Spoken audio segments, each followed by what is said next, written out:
반갑습니다. 오랜만에 보는 얼굴도 있고 반갑습니다. 올해가 불기 2560 몇 년? 9년. 2569년이죠.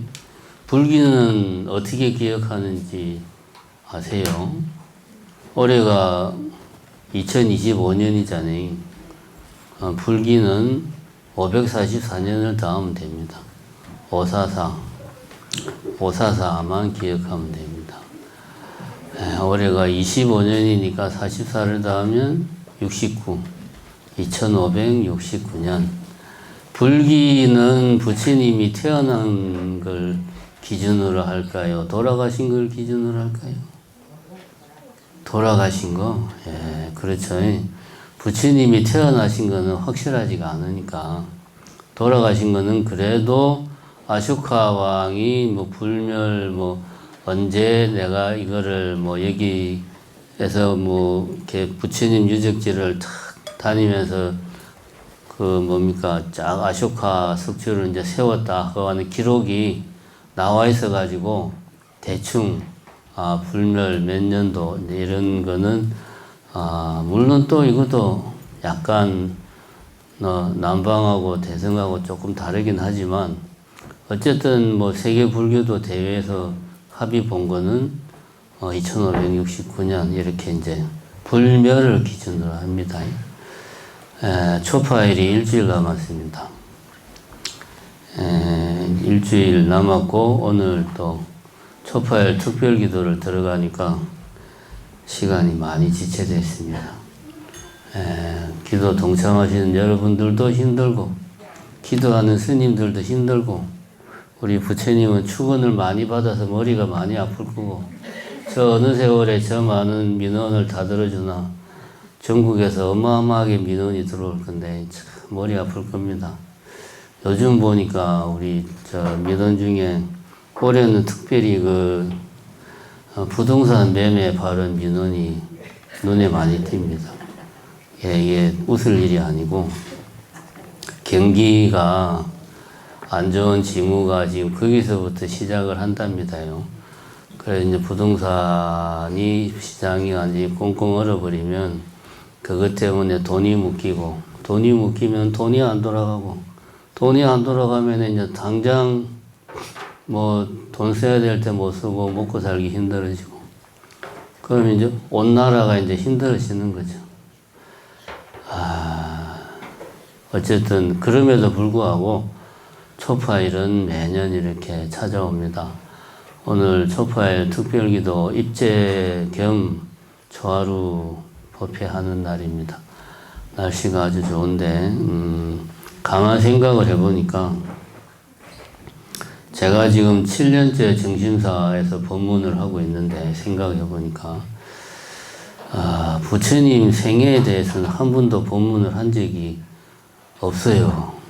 왜냐하면 이 정심사 신도들은 그 정도는 기본으로 다 알고 있으니까 굳이 내가 법문을 해서 뭐 하겠냐 라고 이제 생각을 해서 안 했는데 그래도 한 번은 좀 짚고 넘어가야 되지 않을까 하는 생각이 들어서 초하루, 초사흘, 칠성, 초파일 전날까지 지금 3번 법문이 있는데 그거를 부처님 생애를 가지고 좀 이야기를 할까 합니다. 물론 여러분들이 부처님이 태어날 때 어떻게 어땠고 이런 이야기들은 다 아니까 그런 이야기보다 그런 이야기 부처님 일생의 매 시기마다 어떤 중요한 포인트들이 있는데 그러한 것들이 의미하는 게 뭔가 그런 중심으로 좀 이야기를 할까 합니다. 여러분들 다 아시는 이야기 또 반복할 필요 없고 그래서 거두절미하고 탄생부터 시작을 하면 우리가 잘 아는 이야기는 이거죠.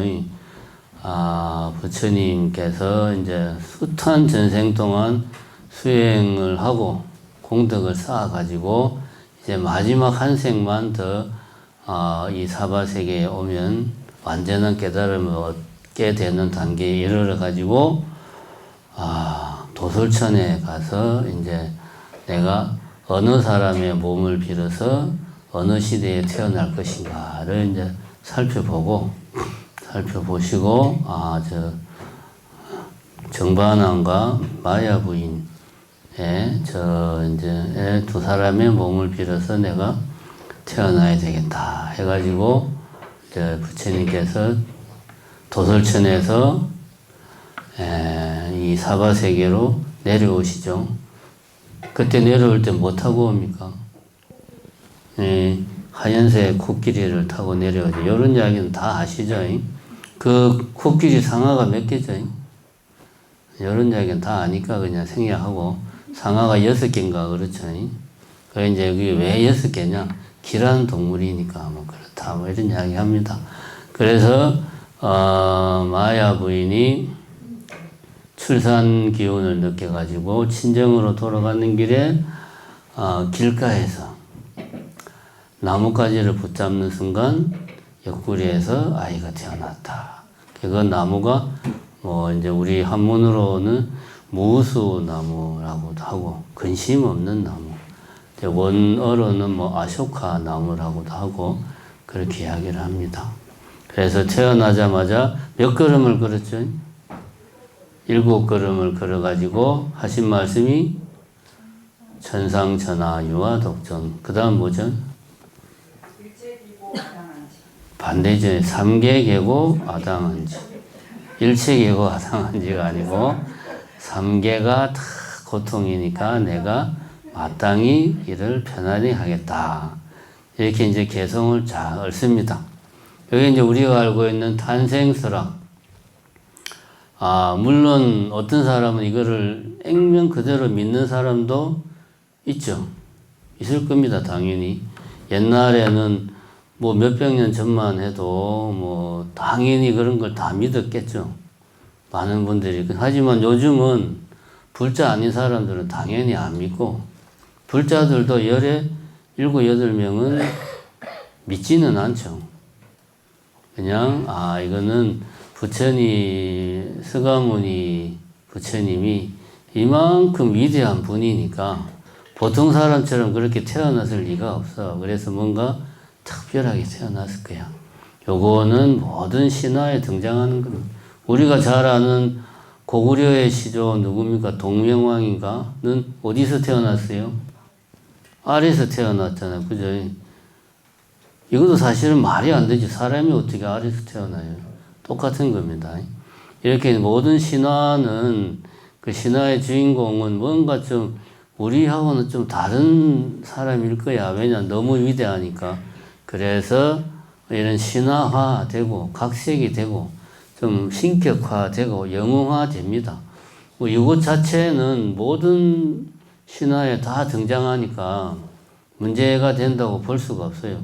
부처님만 왜 그러냐라고 문제 삼을 필요는 없습니다.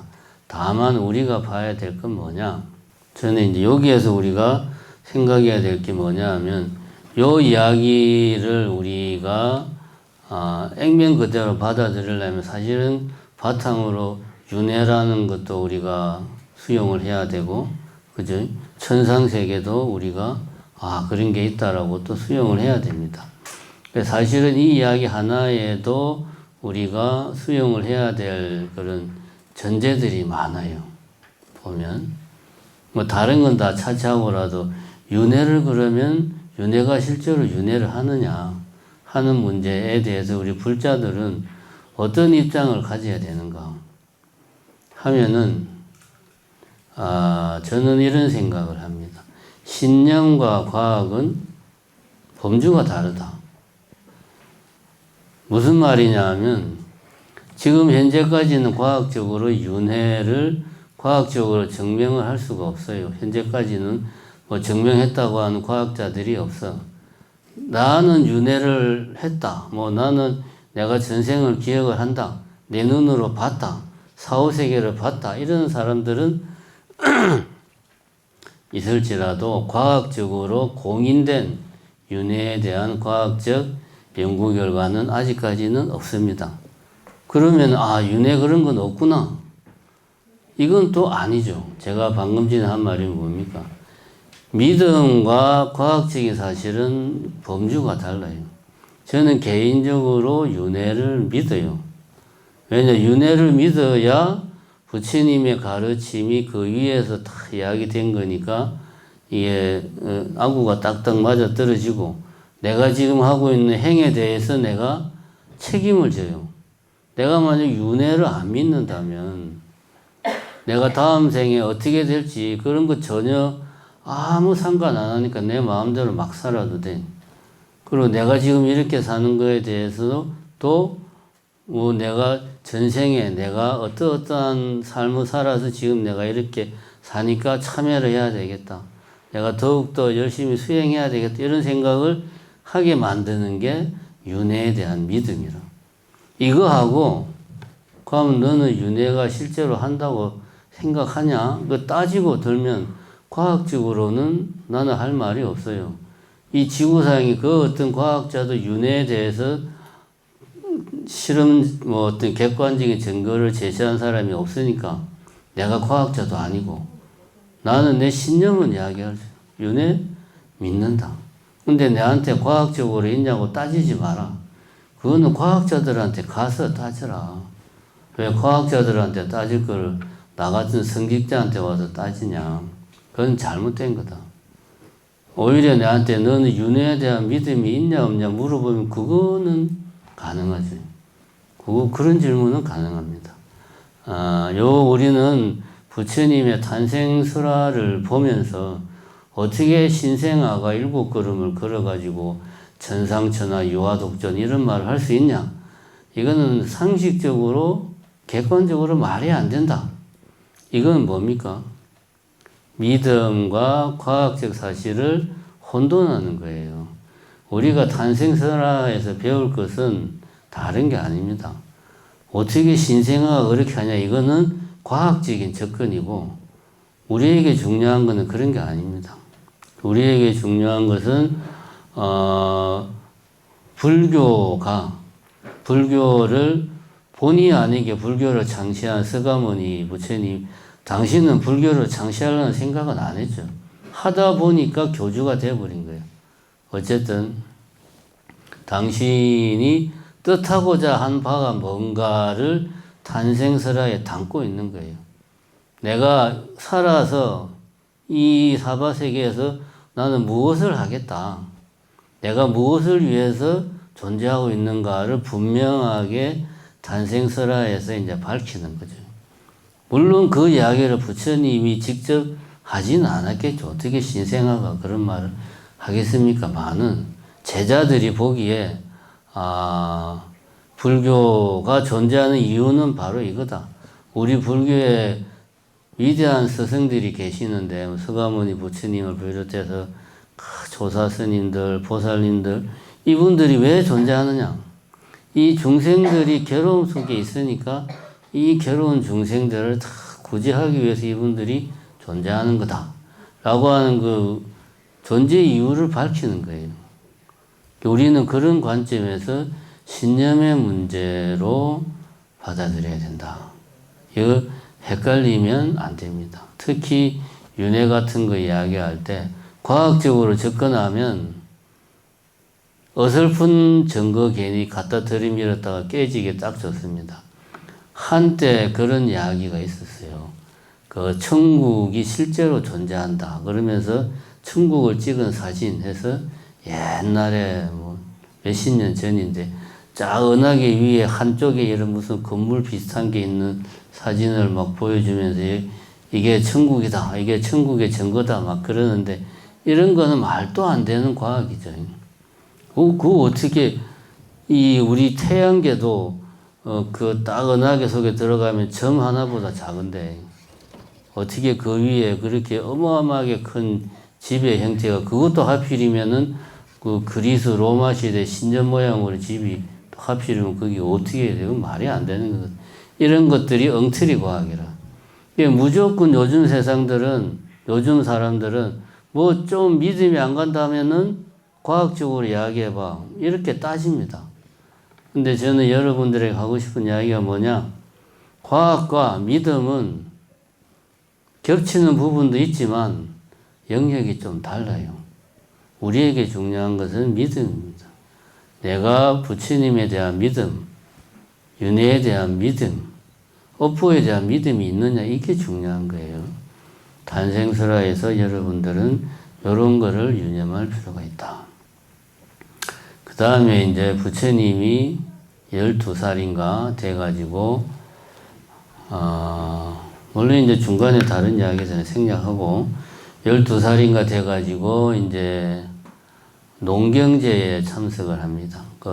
어떤 책에서는 쟁기축제라고도 나오고, 어떤 책에서는 뭐 농경제라고도 나오고, 그게 이제 뭐냐 하면, 이제 부처님이 이제 부처님의 나라가 이제 카필라국인가? 어쨌든 농사 짓는 거를 주된 업으로 하다 보니까 농사에서 중요한 시기들이 있잖아요. 씨앗을 뿌릴 때, 뭐 수확을 할 때 중요한 시기가 있단 말이에요. 봄이 와가지고 씨앗을 뿌리기 전에 먼저 이제 땅을 한번 쟁기를 한번 쫙 다 긁어내가지고 땅을 한번 이렇게 싹 뒤집어서 복돋아야 된단 말이에요. 그래서 이제 봄이 오면 쟁기로 땅을 한번 꺾는 걸 이제 농부들이 하는데, 그거를 이제 국가적 차원에서 이제 중요한 의미를 부여해가지고 왕이 행차를 해가지고 그 쟁기로 밭을 가는 거를 이제 가서 이제 뭐 구경을 하겠죠. 그런 행사를 하는데 왕이 이제 왕자, 태자, 고타마 시타르타와 함께 그 쟁기 농경제 하는 데 갔어요. 가서, 그 12살의 태자가 이제 그런 걸 보지요. 쟁기로 농부가 땅을 가니까 땅 속에 있던, 흙 속에 있던, 작은 벌레가 이제 밖으로 이렇게 막 기어 나오는 거예요. 벌레가 기어 나오니까 하늘을 나는 새가 잽싸게 날아와서 그 벌레를 탁 물어가더라. 이것을 보고 어린 태자가 깊은 생각에 빠진다. 그래서 그 자리를 떠나서 잠부나무라고 하는 나무 아래에서 깊은 생각에 빠진다. 그런 이야기가 나옵니다.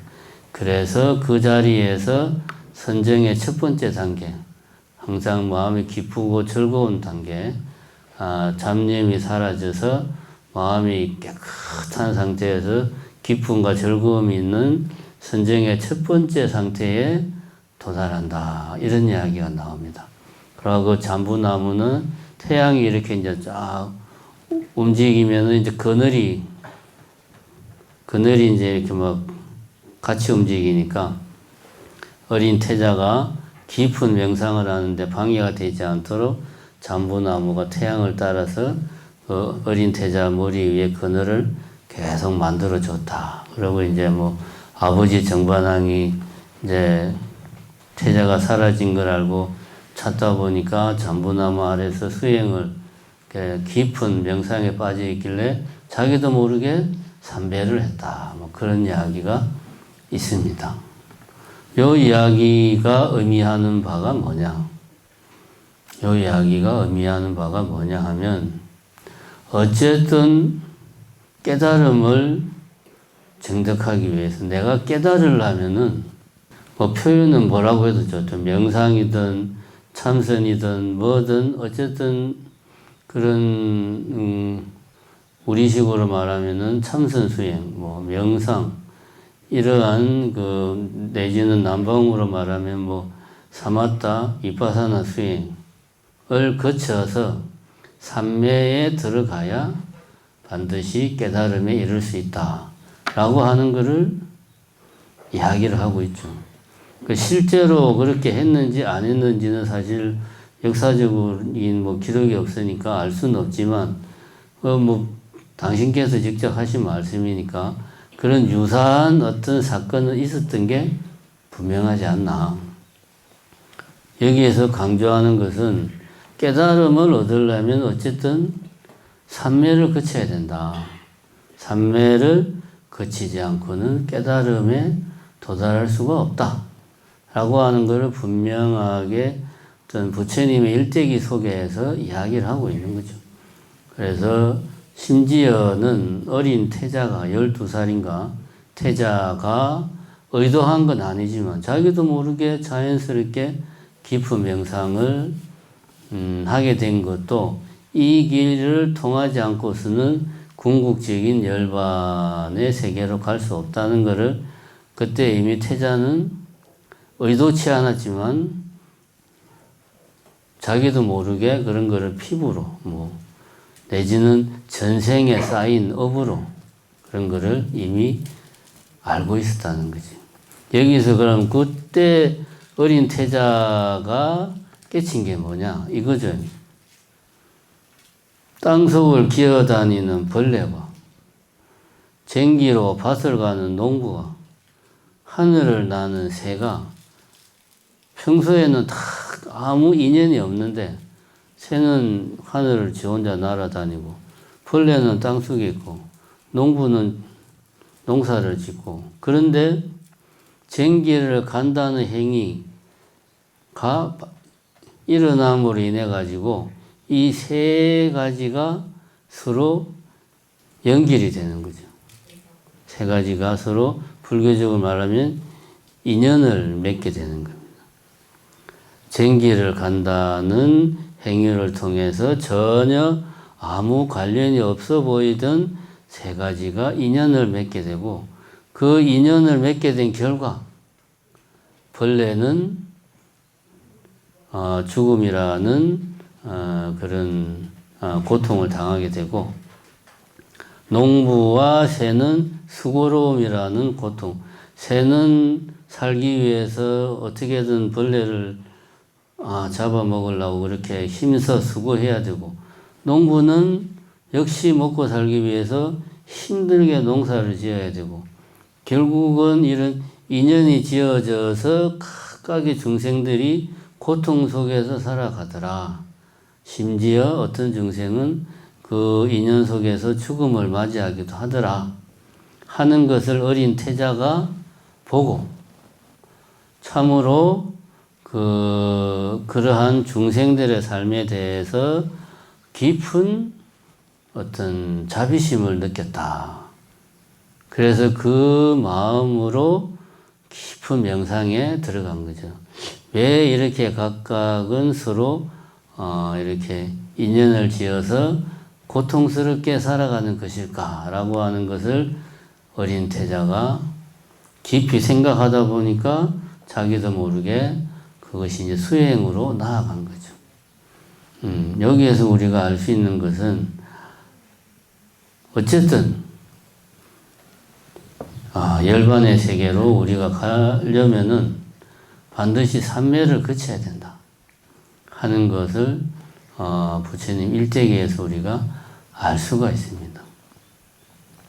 그럼 이제 여기에서 이제 한 가지 우리가 의문을 가질 수가 있어요.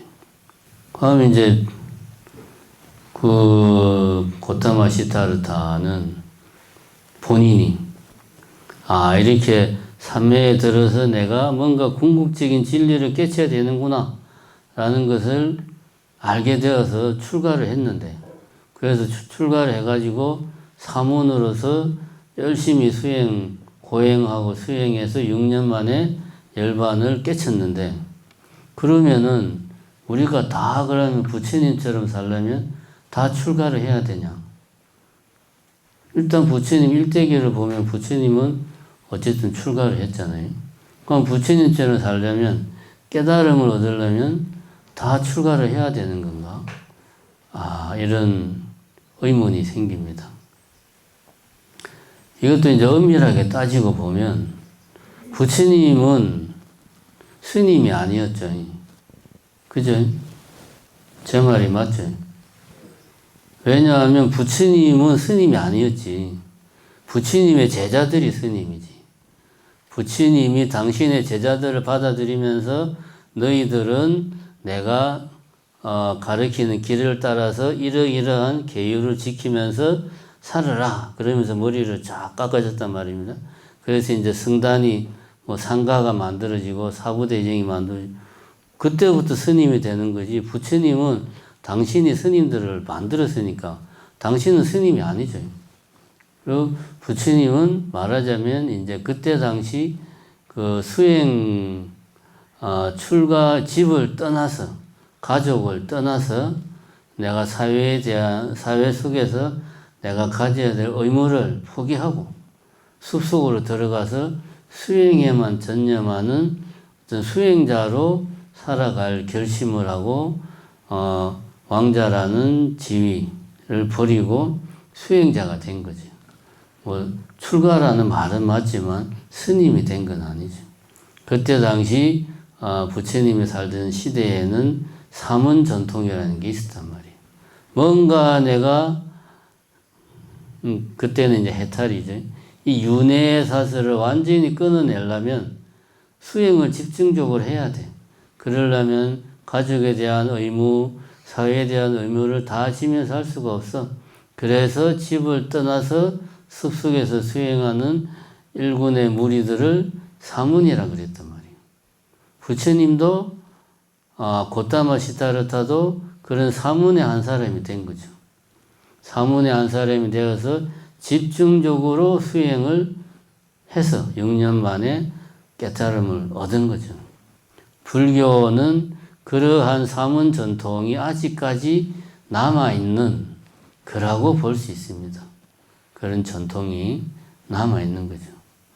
그러면 이제 다시 아까 질문으로 돌아가서, 그러면 부처님이 이야기하는 열반을 정덕하려면 다 그러면 가족에 대한 의무, 사회에 대한 의무를 내려놓고 집을 떠나서 스님들처럼 다 출가를 해야 되나 하는 의문을 우리가 가질 수가 있습니다. 최소한 출가까지는 뭐 불교라는 승가에 출가는 못하더라도 내가 그러면 온전히 내 남은 생을 오로지 수행에만 바쳐야 되나? 그래야지만이 깨달을 수 있나? 이런 의문을 우리가 가질 수가 있습니다. 다시 말하면은 불자들의 인생의 목표가 뭐냐 하는 이야기.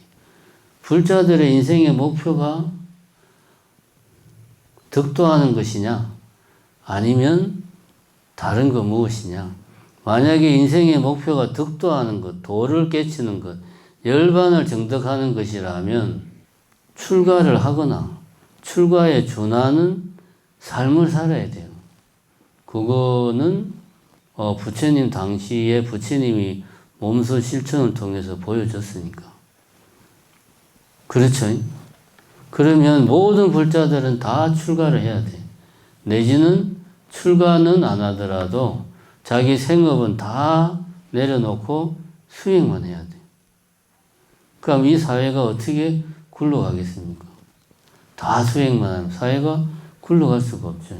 그래서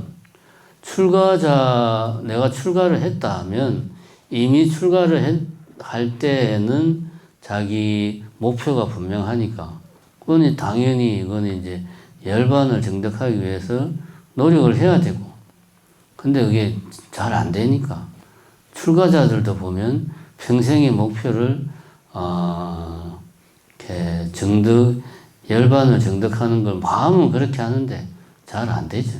그래서 살다 보면 내같이 그냥 이렇게 말사에 와서 포교도 하고 뭐 소임도 보고 그렇게 사는 거지. 그럼 제가자들의 목표가 뭐냐?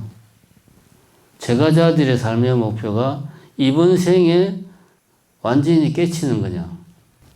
그거는 현실적으로 힘들다 이거지. 그러면 제가자의 삶 속에서 우리가 이번 생에 내 삶에서 목표로 삼아야 될 게 뭐냐? 이거 우리가 잘 생각해야 됩니다. 목표로 삼아야 될 게 뭐냐? 부처님께서 주로 제가자들에게 법문을 할 때는 지계와 공덕을 많이 이야기했습니다. 그러니까 계를 지키고 공덕을 쌓아라. 그런 이야기를 많이 했습니다. 이 이야기는 물론 전제를 깔고 있죠. 기본적인 교리에 대해서는 충분히 익히고, 그 다음에 제가자로서의 삶을 유지하면서 부처님의 가르침을 네가 항상 부처님의 가르침과 함께 하려고 하면 최소한 이 두 가지는 지켜야 된다. 그게 뭐냐? 계를 지키고 공덕을 쌓아야 된다. 이거 두 가지는 지켜야지 부처님이 내가 너희들에게 가르치는 바를 너희들이 그래도 삶에서 놓치지 않고 유지할 수가 있다. 깨달음까지는 이번 생에 못 가더라도 이번 생에 부처님의 가르침에서 어긋나는 삶은 살지 않는다. 그럼 어떻게 해야 되느냐? 계를 지키고 공덕을 쌓는 삶을 살아야 돼요. 물론 그렇게 해서 그러면 나는 계만 지키고 열심히 공덕만 쌓으면 되겠네.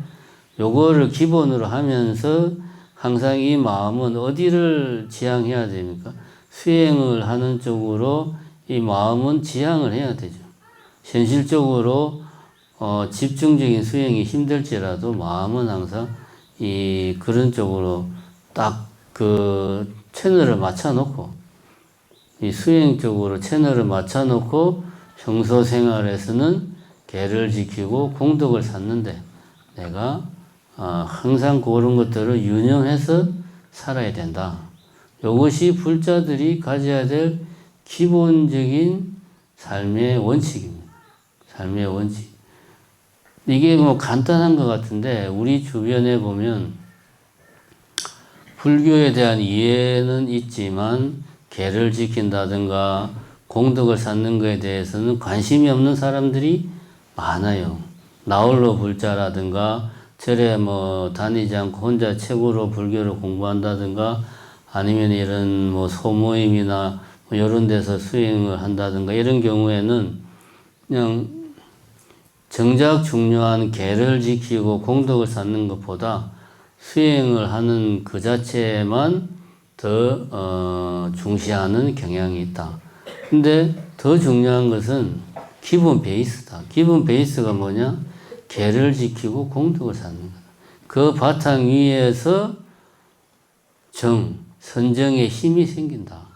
선정의 힘은 내가 평소에 생활은 엉망진창으로 하고 하루에 1시간씩 참선한다고 해서 선정의 힘이 생기는 게 아니라는 거지. 내가 계를 지키고 공덕을 쌓는 생활을 하면 그런 바탕 위에서 선정의 힘이 더 튼튼하게 생길 가능성이 크다. 요거를 우리가 그 농경제 이야기에서 생각해 볼 필요가 있습니다. 우리 삶의 목표라기보다 내가 살아가는 데서 항상 명심해야 될 게 뭐냐? 계를 지키고 공덕을 쌓자. 요거를 항상 명심해야 됩니다. 그리고 시간 날 때마다 어떤 내 나름의 방식으로 수행을 하자. 이걸 항상 명심을 해야 불자로서 내가 지속적으로 살 수가 있습니다. 그 다음에 세 번째 요 이야기만 하고 끝내겠습니다. 삼원유관 이야기. 아직 출가도 안 했는데 삼원유관 이야기만 하고 끝내겠습니다. 삼원유관 이야기는 다 잘 알죠. 처음에 동쪽 문으로 나가서 늙은 사람을 만나고 그 다음에 남쪽 문으로 나가서 병든 사람을 만나고 그 다음에 서쪽 문으로 나가서 그 죽은 사람의 그 장례 행렬을 만나고 마지막으로 북쪽 문으로 나가서 수행자의 모습을 보고 나도 저 수행자처럼 출가 수행자가 되어야겠다라고 태자가 이제 결심을 하는 이야기가 삼원유관입니다. 이 이야기는 다 아는 이야기인데 우리가 보통 우선 이제 좀 알아두면 더 좋은 지식. 우리는 보통 동서남북을 이야기할 때 동서남북 이렇게 말하잖아요.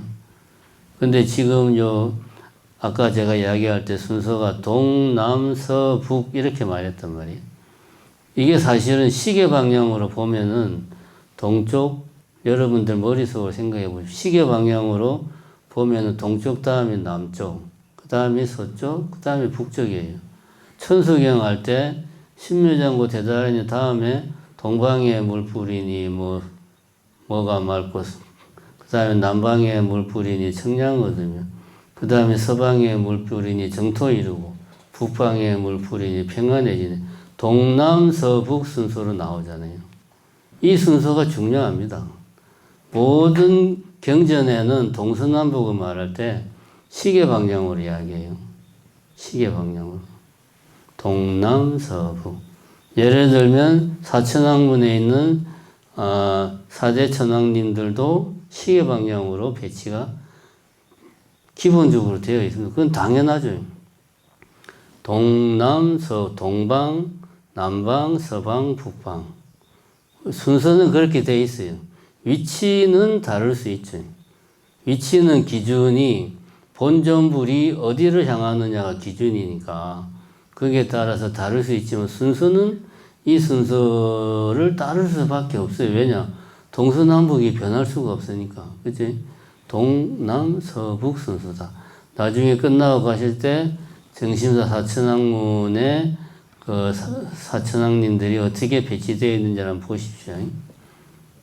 예, 좀 문제가 있습니다. 보시면은, 예, 잘못되어 있는 것도 있긴 한데, 저것도 역사니까 그냥 그대로 놔두는 거예요. 잘못됐다고 고치는 것보다. 어쨌든 경전에서는 시계 방향으로 방위를 표기를 하더라. 동남서북. 이거를 알면 여러분들이 경전 볼 때나 사찰에서 많은 도움이 됩니다. 그 다음에 사문유가는 결국 고가 우리들의 이 번뇌가 어디서 오는가 하는 이야기를 하고 있는 거죠. 처음에 이제 늙고 병들고 죽는 거. 사실은 이제 태어나는 게 빠졌죠. 사고. 그 다음에 여기서 네 가지를 더 더하면 팔고가 되죠. 그 사고와 팔고를 이야기하는 겁니다. 사문유가는 그거를 상징적으로 표현하는 거죠. 이미 태어났으니까 이제 생은 빠지고, 병, 사. 세 가지 이야기하고 마지막을 오히려 이제 출가로 이야기를 하는 거죠. 그래서 요 세 가지 늙고, 병들고, 죽는 고통은 인간이 원해서 내지는 싫어해서 라기보다 날 때부터 우리가 숙명적으로 가지고 태어나는 고통입니다. 늙고 병들고 죽는 거는 내가 피할 수가 없어요. 날 때부터 그냥 우리들과 함께 하는 고통이다. 그죠? 그 다음에 팔고 중에는 이제 빠져있는 게 그거죠. 애 별리고 사랑하지만 헤어지는 고통. 구부듣고 구하지만 얻을 수 없는 고통. 원증해고 원망하고 미워하는데 계속 쳐다보고 살아야 되는 고통. 마지막 하나가 뭡니까? 괴고 변하는 데서 오는 고통. 이게 이제 팔고란 말이야. 앞에 생로병사 다음에 네 가지 이 합쳐서 팔고라. 이게 사바세계의 중생들이면 피할 수 없는 고통이다. 이 이야기가 나오고 그 다음에 이제 부처님이 태자가 출가를 합니다. 여기서 우리가 알 수 있는 것은 뭐냐? 왜 출가를 했냐? 왜 수행을 했냐? 수행을 하면 내가 부처가 되니까. 부처가 되면 내가 모든 중생들을 구제할 수 있으니까. 부처가 되면 내가 모든 사람들로부터 존경을 받으니까. 부처가 되면 내가 세상 진리를 다 한눈에 다 흔하게 내가 알 수 있으니까. 그래서 출가한 게 아니고 중생들의 삶이 너무나 고통스럽더라. 나 역시도 이런 고통스러운 삶에서 벗어날 수가 없어. 어떻게 하면 이 고통스러운 삶에서 벗어날 수 있을까? 그리고 이 고통스러운 삶은 윤회를 하면서 계속 반복된단 말이에요. 어떻게 하면 이 말은, 다시 말하면 어떻게 하면 이 윤회의 사슬에서 벗어날 수 있을까? 이게 수행의 동기고 출가의 동기라는 거지. 이 동기가 없으면 수행을 해야 될 이유가 없다는 거예요. 그런데 우리가 가만히 생각해 봅시다. 우리는 지금 어떻게든 살아 있으니까 몸은 조금씩 늙어가지만 가끔씩 이러다가는 진짜 내가 완전히 그냥 호호백발이 돼가지고 기운도 못 쓰고 이렇게 살면 어떻게 하냐 이런 생각할 때가 있지만 항상 이런 생각을 하는 건 아니죠. 또 뭐 내가 몸 여기저기가 병든 데는 있지만 항상 병 때문에 고통스러워하는 건 아니라 오히려 우리 일상생활에서는 뒤에 나오는 거 사랑하지만 헤어지고 구하지만 얻지 못하고 미워하지만 계속 쳐다보는 이런 일상생활의 고통들이 오히려 더 우리는 더 피부에 와닿아요. 늙고 병들고 죽는 거는 날 때부터 그냥 기본적인 아이템으로 갖고 나오는 거라서 사실은 평소에는 우리가 잘 느끼지를 못해. 그런데 뒤에 말한 것들은 살아가면서 우리가 일상적으로 느끼는 부분들이다. 사실은 수행이 이런 부분에서부터 수행은 시작돼야 되는 거예요. 동기가. 내 삶이 괴롭고 힘들 때, 누군가가 믿고 원망스러울 때, 누군가가 너무나 사랑스러울 때, 그래서 사랑스러움이 지나쳐서 애착이 되고 걱정이 되고 저 아이가 저 사람이 나를 떠나가면 어쩌나 불안해하고 이런 마음이 생길 때, 뭔가를 간절히 원하는데 구하지를 못할 때, 뭐 예를 들면 뭐 우리 여분의 손자가 꼭 시험에 붙었으면 좋겠는데 안 붙고 막 이럴 때 이럴 일상들이 바로 우리가 수행을 해야 되는 이유다. 이걸 우리가 알아야 돼요. 이거는 별개로 치고 그냥 부처님의 가르침을 보면 이런 수행을 해라. 이런 기도를 해라. 고 하니까 하면은 동기부여가 안 된다는 거지. 이게 발심이다. 일상생활에서는 고통과 괴로움을 내가 어떻게 하면 극복할 수 있나, 내 마음에서 어떻게 하면 극복할 수 있나 하는 데서부터 수행이 시작된다. 수행을 통해서 내 마음의 고통을 털어내자. 이런 마음가짐으로 수행을 해야 이 수행이 힘을 가지고 쭉 이어지는 거다. 요 이야기를 사문유관에서 하고 있는 겁니다. 여기서 한 발 더 나아가서 일상에서 우리가 피부로 느끼는 고통뿐만 아니고 우리가 날 때부터 가지는 고통들, 이거 반복해야 되는, 늙고 병들고 죽는 반복해야 되는 이 고통들에서부터 사실은 많은 다른 고통들이 비롯된다. 왜? 결국 모든 고통은 사고팔고의 근본은 제일 마지막 괴고, 변하는 데서 오는 고통. 모든 것이 변하니까 괴롭다. 그래서 괴롭지 않은 것은 영원한 것, 항상한 것을 우리가 갈구하더라. 그런 마음에서 번뇌가 비롯되더라. 어떻게 하면 이런 마음을 내가 완전히 털어낼까? 여기에서부터 수행이 시작된다. 여러분들 주변 가족들에 대한 애틋한 마음, 아픔, 간절한 마음, 이 모든 것들이 결국은 지금 이야기한 이런 데서부터 다 뿌리를 두고 있는 거니까 그런 마음들을 이겨내려면, 내 삶의 번뇌, 고통을 이겨내려면 내가 수행을 해야 돼. 요 이야기를 사문유관에서 하고 있습니다. 그래서 우리가 부처님의 일대기를 보면서 정말 부처님은 위대한 분이구나. 내가 이렇게 위대한 분에게 내가 의지해서 내가 살아가고 있구나. 정말 부처님은 내가 내 인생을 의지해도 충분히 좋은 분이야. 이렇게 생각하는 것도 나쁘진 않아요. 근데 이런 생각에서 좀 더 발전해가지고 우리가 무엇을 배울 수 있나? 내가 어떻게 해야 되나? 하는 부분까지 부처님의 일대기를 보면서 우리가 생각을 하자. 이런 이야기를 오늘 좀 해봤습니다. 감사합니다.